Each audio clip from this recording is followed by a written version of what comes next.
Hello everyone, welcome to Academy of Fine Learning. Today, in this particular session, we'll learn about data types of Java. We'll see here how the data types are defined, what are the things, what are the syntax we use for defining data types, and then we'll show the same thing by using hands-on. We'll use the Eclipse IDE, which is very good for Java programming, and using that particular Eclipse IDE, will execute all of the Java primitive and non-primitive data types, and we'll see how these things impact in the Java programming.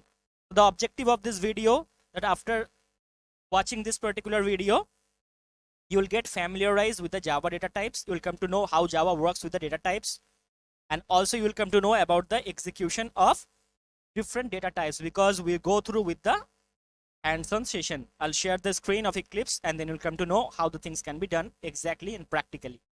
So before we start with the hands-on with Eclipse, let me just brief regarding the Java data types.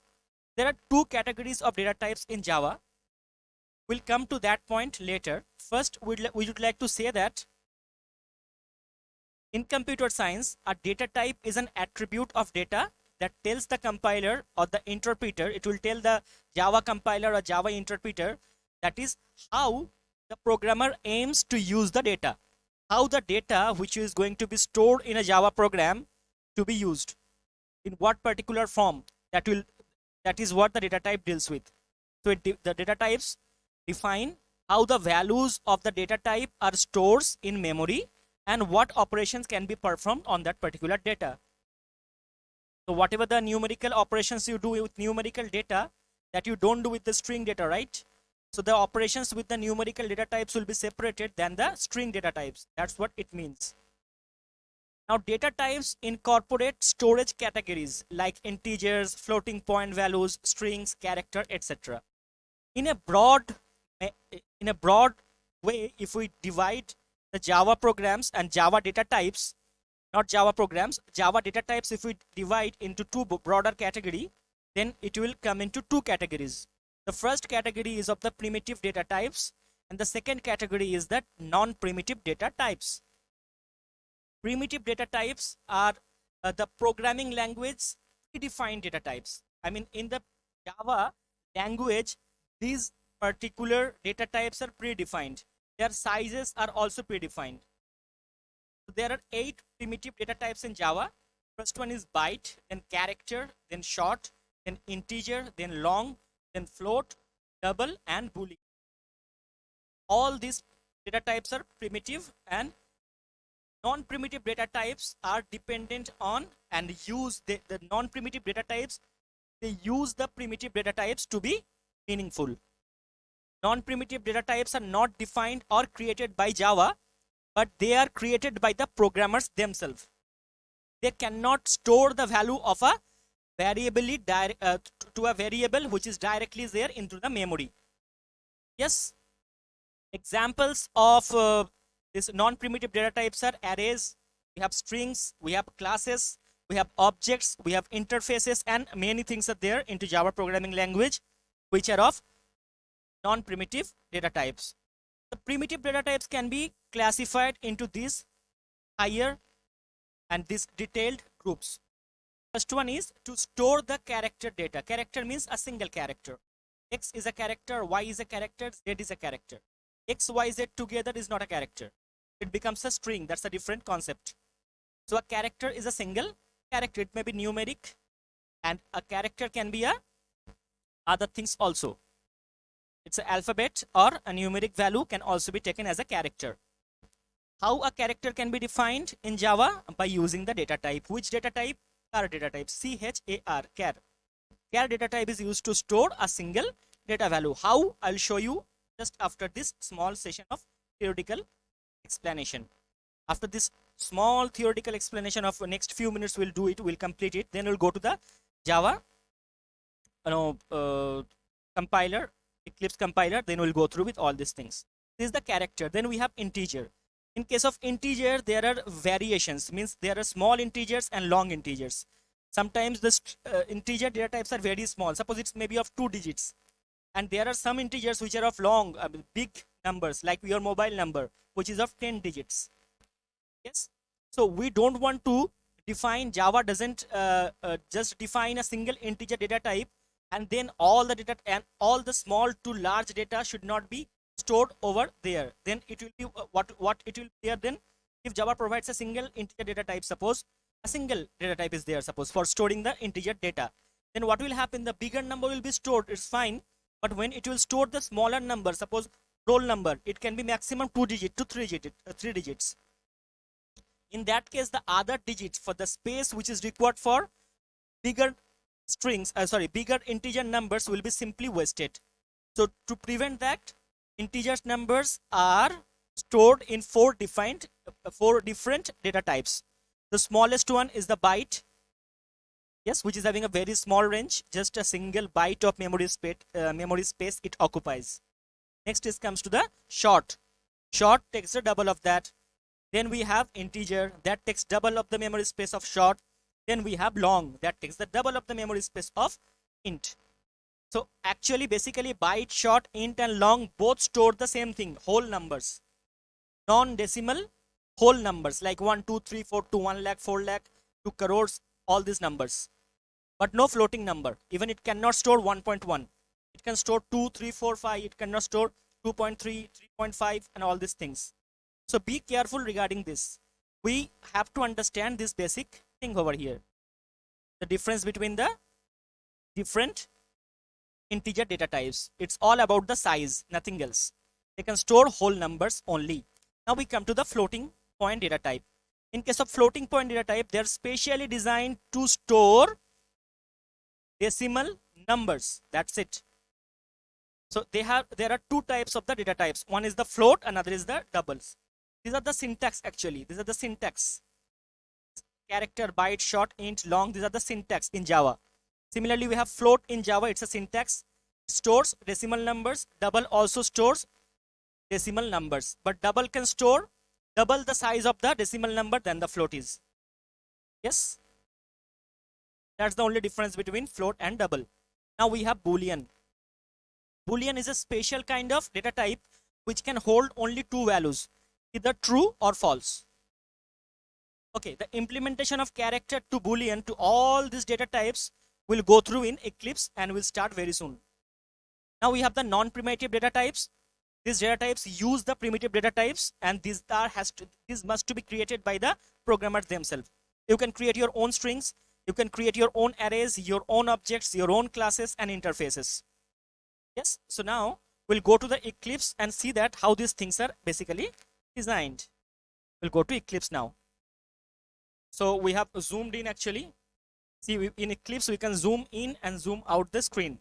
Control plus is the zoom in, zoom out to make it large, and control minus is to make the font size smaller. This is the by default setting of the Eclipse. You can change it later. So we'll see we'll see first with the character. Okay, one by one we'll go through. So let's start with the characters. HAR is the characters data type name. Space, name of any variable, provide a variable name, then provide the value. Academy of Fine Learning. So A I'll keep at the first. Yes. So this now the variable C stores the character A. To store the character A in variable C, we need to provide a data type, that is character over here. Now, see,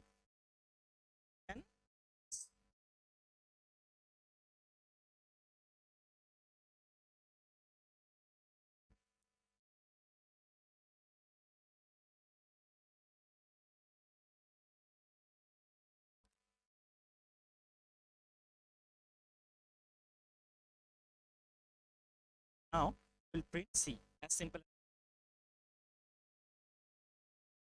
that. Is happening, yes or no?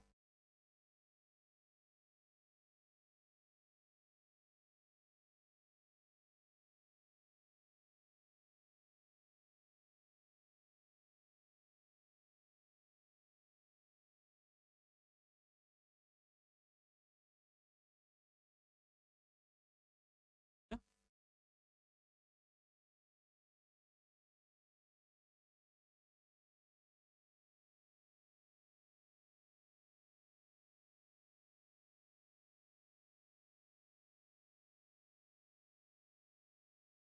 Sorry, I have not given the main function.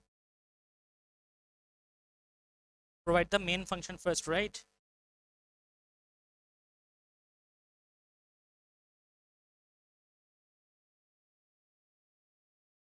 So they are searching for the main function. We have not given the main function. Let's check.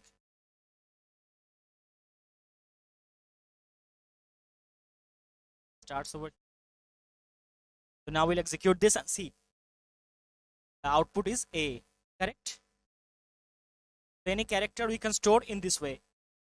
Even the character can be increased, C plus plus means it's a range of, see, now we'll show the range.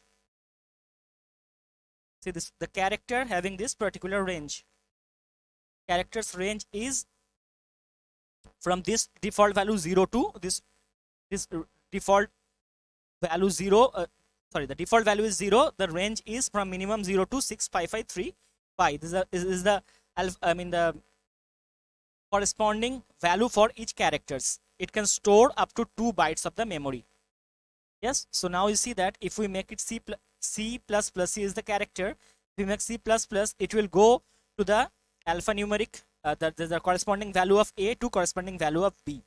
Now let me print C over here. So it will be A and B. Yes, this is how the character can be defined. Now I'll go to the PPT and go for the byte. One by one we'll see how these things can be implemented in Java. Go to byte now. The syntax of byte will give some, okay, let it be C only. So byte is very small.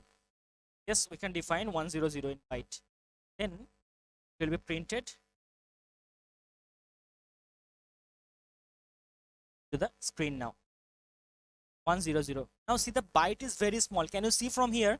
The range of byte is just occupies 8 bits. That is 1 byte of memory space, as small as it is. So 2 to the power 8 is maximum 128. So 128 and one bit is specially reserved. It is 127 is the maximum value it can hold. The negative number is minus 128. There is a negation. So we'll see here, if we give a byte C or any other variable byte B, and if you give more than this value 127, let me give 127 and see that it's working or not. It's definitely working because this is in this range.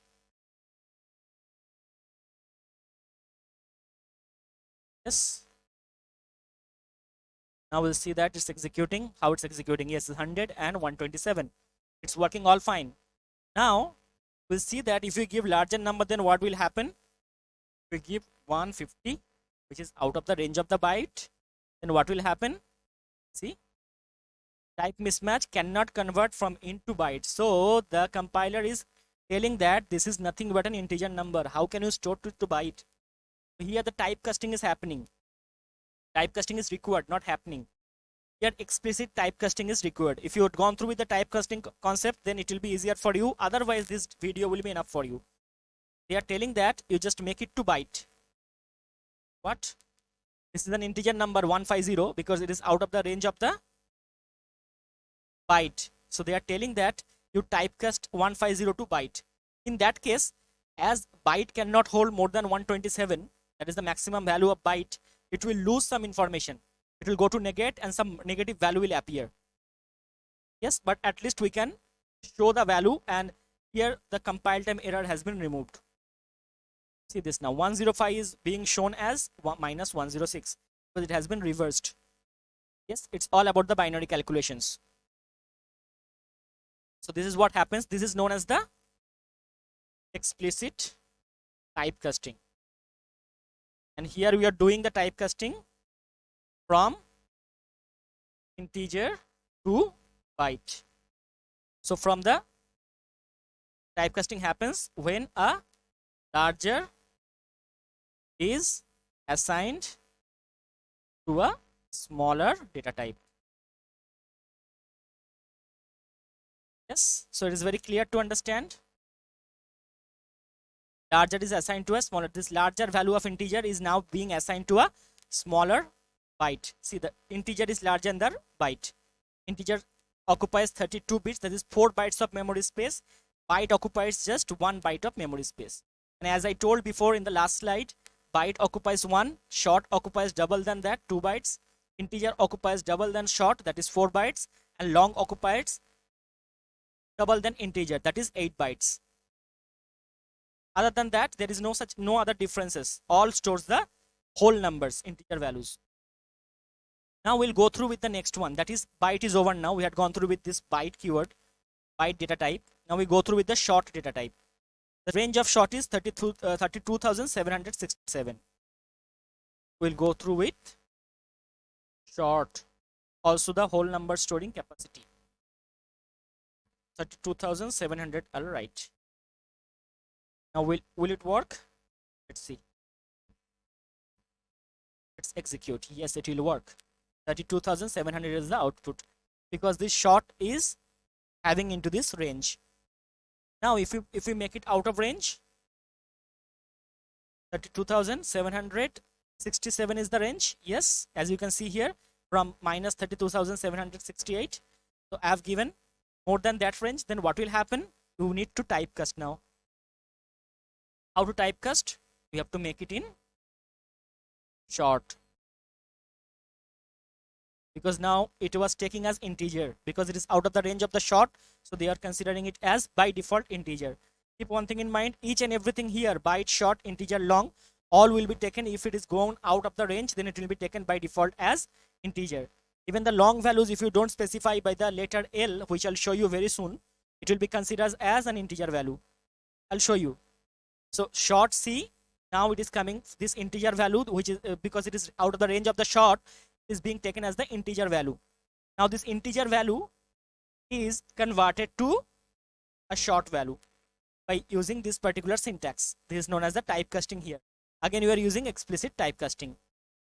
Here it is from integer to, we are converting from integer to now short. I'm just simply writing this to comment section. Okay, this double bar is used for commenting. These things are not seen by the Java compiler for compilation. Java compiler understand that whatever you have written after 2 front slashes are for comments. I mean for your understanding of the code or explanation of the code, that's it. So now we'll see that if we execute, this entire number will not be displaying. Rather, some value will be lost for sure. Yes, it has been given some wrong values. It doesn't mean that every time typecasting will give like this. There are meaningful typecasting also. Here just I'm showing you how to do it and how the range of the different data types are affecting each other. Nothing else. So we have seen that byte and short. Now we'll see regarding the int. Int is having a large capacity. See, 1, 2, 3, 4, 5, 6, 7, 8, 9, 10. 10 digits it can hold. But up to the level up to 2, 1, 4, 7, 4, 8, 3, 6, 4, 7. It is 32 bits. So 32 bits, 2 to the power 32 bits minus 1. This many bits of the binary space it can occupy. If you give all 1, it will be like this. So anyways, these are the binary calculations. We are not going into that. This is the range of that. So now we'll go to from short to int. And we'll see how to take this value. We'll give a really large value.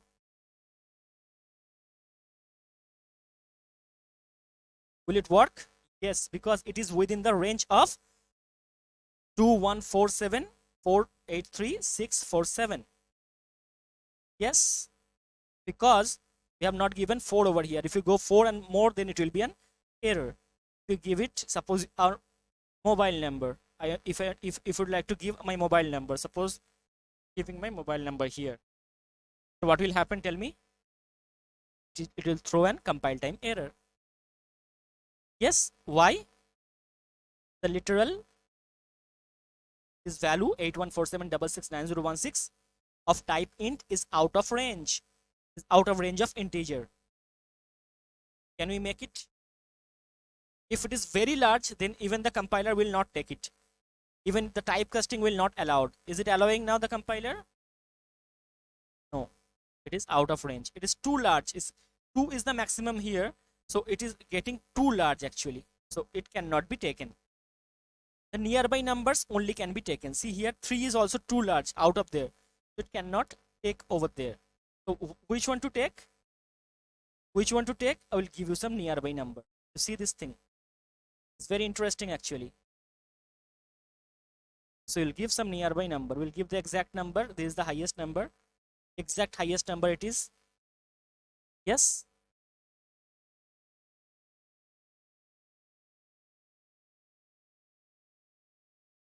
Don't copy last time. Yes, now I'll remove this commas, otherwise it will not take. There should be no comma in between the number.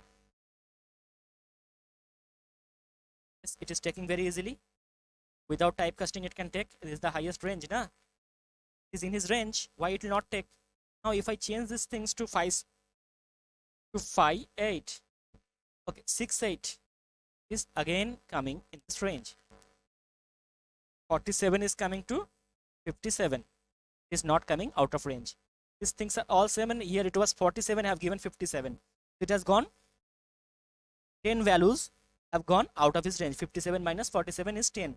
Only that much has gone out of range. It's not taking. It can't take because the memory space is full to store this number binary format. So now we'll do what? Yes, we'll do typecasting. But see, it will not be taken over here. Doesn't work all of the time in this way. So what is the only solution? The larger one. Use long. As simple as that. But see, the long is also not taking. Taking? But as per the theory, long is very large, right? It can hold 8 bytes of memory space or 2 to the power 64. So that range is large number can be stored by long. Wow, then the compiler, the Java theory is 1 and Java practical is 1. I mean, the theory is not matching with the practical. This question is coming to your mind, correct? But the answer also I told here, it is taken as integer, and it will be taken as integer here in this case, and it is not taken as the long value unless until you provide here L. Wow, just you give a L, you end the number with L, small or L caps. Both the same things are same. Now there is the error has gone out. Just to put bigger number like my mobile number. Yes, it will work now. If I give L at the end, otherwise it's showing error, out of range. Yes, out of range. How it is out of range? It's long, na? You can take double the then size of this. Yes, provide L. When you give L, it understood that, okay, you are giving the long value to a long variable, to a long data type. So now if you print, it will print happily. Now your Java compiler is satisfied. Yes? Are you clear? Now the question is, if I put 12L, such a small number like 12, will it work? Yes, 12 can be set into short, na? 12 can be even not too short. In byte also it can be stored, na?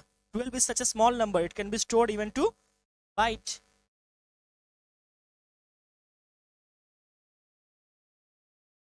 Print. Execute. See, the 12 is being printed here for once, here for once. So now this is the question that where to use which particular data type. For storing this small number 12, we should supposed to always go for byte. Otherwise, byte takes only 1 byte of memory space. Byte takes only 1 byte of memory space. The number 12 can be fit into 1 byte of memory space. If you use long for that, simply 7 bytes of memory space you are wasting. It's a big loss to your program. It is big loss to your computer's memory. So when you are a professional programmer, you are writing some exactly useful program and solving some problem for the society, but your computer is getting slower simply if you're not using a perfect data type for a perfect data values. So only for that purpose, whole numbers are divided into 4 different data types, so that smaller number can go to the perfectly smaller data types. But you have given the capacity of typecasting so that in case of abnormalities, we can manage the differences. Now the question is this, why this compiler is allowing 12L to the long? The answer is simple. It is known as the implicit typecasting, which is done by the compiler.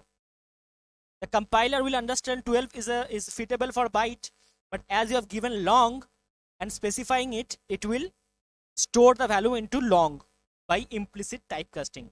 Implicit typecasting is done by Java compiler automatically, and explicit typecasting is the typecasting which I just showed you before here in this particular example. Yes, just few minutes back. Things are still written over here. Okay. Yes. So now we'll go to this float and double. We'll see that how float and double works. So guys, float and double works exactly like integers, but it can take the decimal numbers. That's it. So you have to use float, any variable name, space, the value name. The value can be anything. Yes. But how many decimal number you put, it will take the first 5 decimal number shorted. Like it will be taken 70. After point, it will take 7464. 77 is there, so 8. Replaced by 8. After decimal point, 5 values it will display in the output screen. We try to display this. But okay, it's showing error. Why is showing error? See, it cannot convert from double to float. Yes, each and every decimal number by default by the Java compiler will be taken and considered as a double number unless you specify it to float by giving the value f. It will be taken as float number. Like for the whole numbers, for integer numbers, it will be taken as int. Are you clear? Yes. So now if we print, it will giving you the value. Yes. If you give like this, then it will be printing the 746478. See, 6 digits is printed after that. Sometimes it holds out, depends upon the number, it holds out. It holds out to 5 digits also. All depends. So this number is not so big, so it is giving 7 digits after that. The number is enough large, then sometimes it changes the way it displays the result into the output screen. See this. Yes, the same thing can be done for the, if you remove f, now that number is taken as double. So you have to specify this as double. Double holds the double memory space than the float.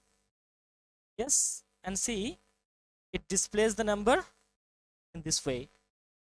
So double, and the key point is that the double and float are all same in the sense that they store the decimal numbers.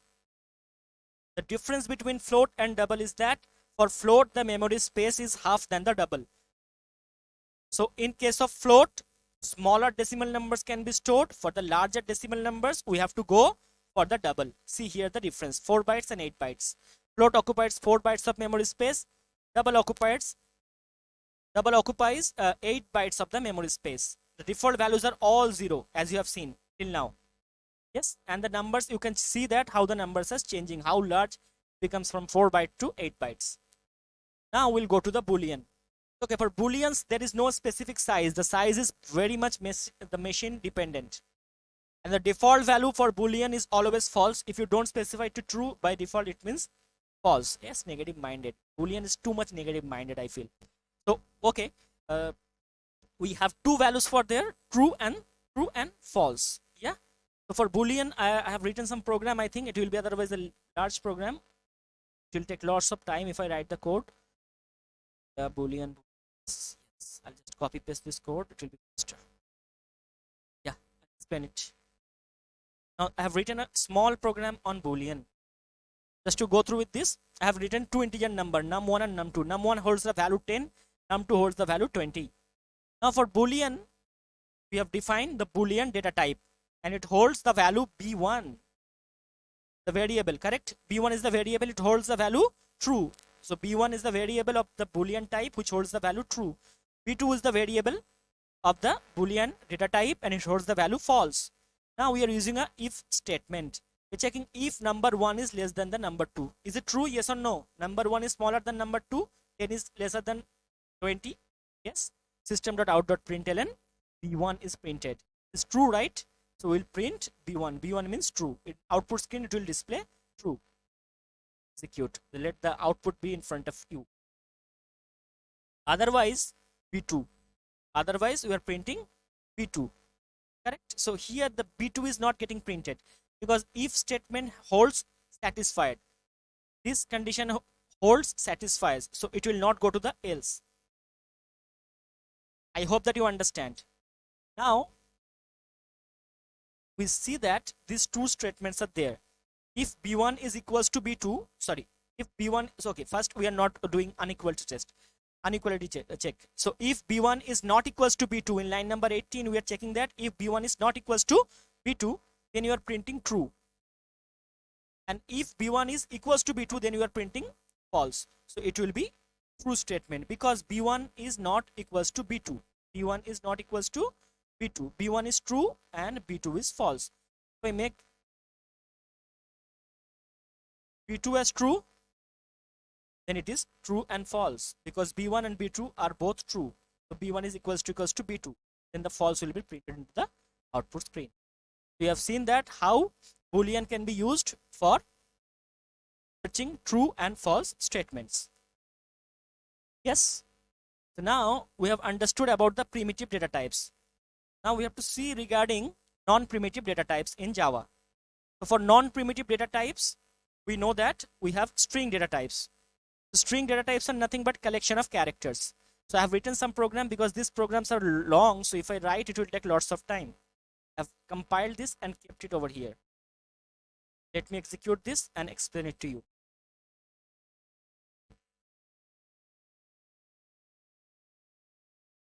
Smaller. I hope that you can see it now. Statement. Now see this, how it is a non-primitive. See this now, the string, we are creating a string data type. This is a string data type, this is the variable name s. Now this s variable is getting from this particular, is being created from this particular character string. We are creating first a character string. The name of the character string, this character array having the name ch.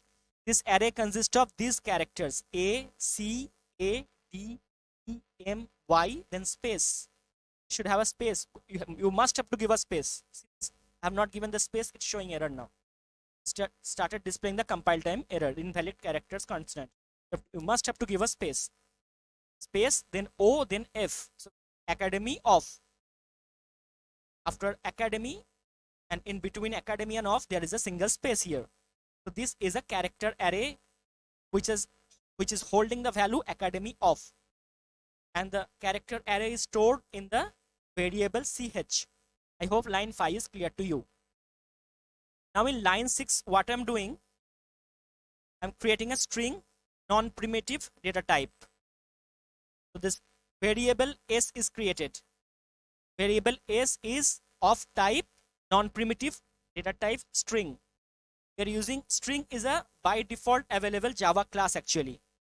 So you are using new string to create the object. So s is basically an object, which string takes by default one argument in its constructor. This default constructor, we are providing what? One character array as an input. So whatever the character array you will put as an input, this string will made up of this. So s will made up of academy space of. Yes, will print in the line number 7. Then we are taking a new, there are different ways of taking strings. That's what I'm just showing you over here. So string s1 is equals to fine. So s1 holds the value fine, and we are printing the fine over here. Then in s2, another string data types variable holding the value learning. So always for the string you have to provide within double inverted comma.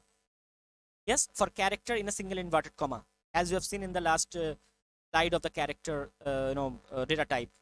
Then we are printing here the value of s2, and then we are taking another string by using the same technique of this, but in this case we are passing the string directly. Last time I was passing using a character array. Here we are passing the string directly as an argument. Welcomes you all. Next, here in this particular line, system.out.println, this Java method system.out.println, it can take all strings together and can concatenate among them. So you are concatenating s, the sign for concatenation is plus, then you are giving space, then the sign for this plus is mandatory. You cannot, without plus you cannot go out. Okay, no, here without space you can go through. The character array without space you cannot go through. Sorry for the slip of, I've not seen it. So here we are giving the string, then we are concatenating with the space. Without space also here it will work. Then we are again concatenating string s1, then we are concatenating with the space. Then this string with space is now concatenated with the string s2, that is learning. And then we are concatenating with the space, and then we are concatenating with s3. Yes, s3 is what? Welcomes you all. If I execute, first it will display in line number 7. Okay, should I put line number 7? Another concatenation you will see line number 7.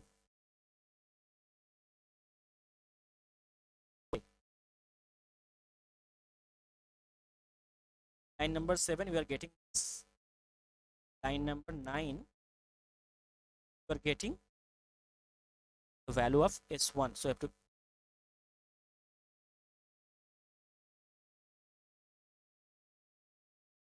copy it. For 7 we are getting it, and for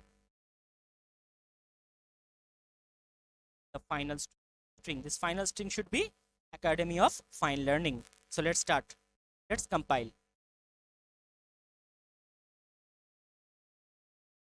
Line number 7 is displaying what? Academy of, because it is created by this. Then line number 9 is printing fine. Here we are creating learning string, and then you are printing over here learning. Line number 11. Line number 12 we are taking welcomes you all, and we are printing it over here Academy of Fine Learning welcomes you all. After, so as you can see that a string data type is non-primitive data type, and it is made of the many characters. The size is very much variable. There is no specific size over here present. So it's one of the example of primitive data type. Similarly, we have this class, public class test variables. This class itself is an example of non-primitive data type. If you create an object of the class, if you create an object of the class,